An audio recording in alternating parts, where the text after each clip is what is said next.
Hello সবাইকে। তো নতুন বছরকে কিরকম ভাবে কাটালে? আমি গেছিলাম ভগবান দর্শনে, কারণ 2025 সাল আমার জীবনে যেরকম গেছে আমি চাই না যে 26 সালও আমার সঙ্গে এরকম হোক।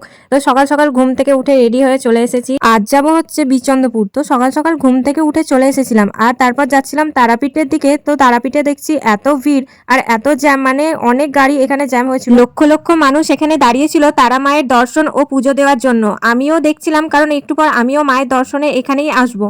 অনেকক্ষণ জ্যামে থাকার পর অনেক কষ্টে চলে এসেছিলাম বিচন্দ্রপুর ইস্কনে। তারপর দেখি এখানে আরো বেশি জ্যাম, মানে টোটো আর গাড়ি মিলে এত বেশি ভিড় করে রেখেছে যে হাঁটতে পারা যাচ্ছে না। যাই হোক, কোন রকম ভিড় ঠেলে চলে এলাম। প্রথমেই আমি ভগবানের দর্শন করে নিলাম। আর আমি বিচন্দ্রপুর একবার না অনেকবার এসেছি, অনেকবার। তারপর জগন্নাথ মন্দিরে প্রণাম করার পর দিয়ে দিল আমাকে প্রসাদ। আর এটা হচ্ছে নিতাই বাড়ি শ্রী শ্রী নিত্যানন্দ মহাপ্রভুর জন্মস্থান। বিচন্দ্রপুর পুরোটা ঘুরে তারপরে চলে এসেছিলাম আমরা বিচন্দ্রপুরের পাশে একটা গ্রামে, ঘোষগ্রাম লক্ষ্মীবাড়ি, পুজো দেওয়ার জন্য। আমি ফার্স্ট টাইম এসেছিলাম, আমি কোনোদিনও এখানে আসিনি। অনেক কষ্টে মায়ের দর্শন করে তারপর আমরা বেরিয়ে পড়ি। আর দেখতে পাচ্ছ এত বেশি ভিড়, আমি কোনো রকমে ক্যামেরাটা ধরে তোমাদের দেখাচ্ছিলাম যে মায়ের মুখটা, আর এত সুন্দর এখানে দিচ্ছিল প্রসাদ। আমি প্রসাদ নিয়ে এখানে চলে আসি বাইরে টিকা লাগানোর জন্য। তারপর আমাকে টিকা লাগিয়ে দেয়। পুজো দেওয়া, প্রসাদ নেওয়া কমপ্লিট। সব কমপ্লিট করার পর আমি যাচ্ছিলাম বাইরে একটু মেলাটা ঘুরবো।